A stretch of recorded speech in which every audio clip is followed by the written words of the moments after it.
And fire investigators are this evening continuing their probe into the Regent Street fire, which completely gutted several businesses early on Tuesday morning. The investigators are zeroing in their investigations to the building which housed the Chinese store and where the fire began.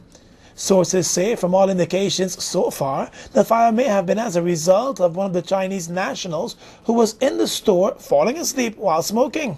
The lit cigarette may have caught on to the fabric in the store, and the fire got out of control within minutes. Some other Chinese nationals who were in the building at the time after a night of unpacking a container of stock had to be rescued.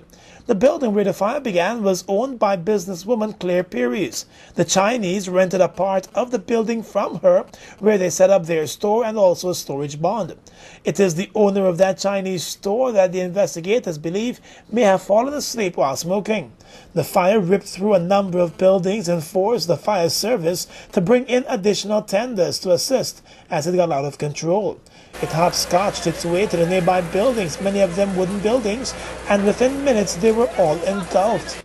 An elderly businessman who was at the scene of the fire collapsed and was later pronounced dead at the Georgetown Hospital.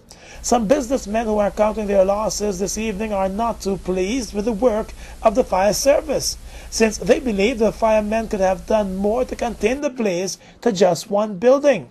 But as Enrico Woodford reports right now, the fire service has always had a problem with all of those fire hydrants that are not in working condition all across the city, especially in the business district. It has been a perennial problem, and every time there's a major fire, the malfunctioning of fire hydrants comes up for serious debate.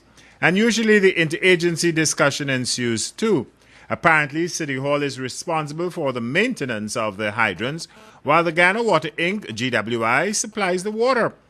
The CEO of the utility, Nigel Niles, says in the case of the Regent Street fire, neither the officers nor the offices of the GWI received a call from the fire service about the fire around the time it started.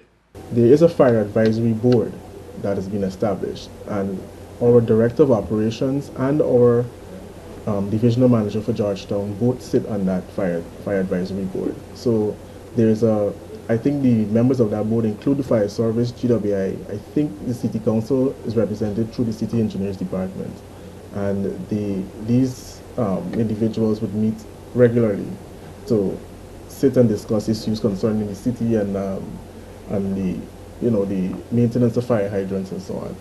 But I know that they all have each other's contact information, so if there's any major issue that would arise, they know how to contact each other.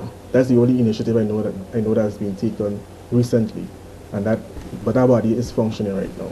The fire gutted nearly all of the northern section of the block of Regent Street, except about 3 buildings and the massive city mall between Camp and Alexander Streets. Several fires have destroyed sections of the busy commercial blocks in Regent Street, and in all of the cases, the fire hydrants have not worked. In fact, even during the St. Joseph Mercy Hospital fire and the Sacred Heart Church fire, the hydrants were not working. Capital News reported in the past that road construction has resulted in the asphalting of the subterranean water sources, and the hydrants have been damaged or destroyed in the process too. The presence of drug addicts, also known as junkies, and the rush for scrap metal have taken a toll on the metal hydrants.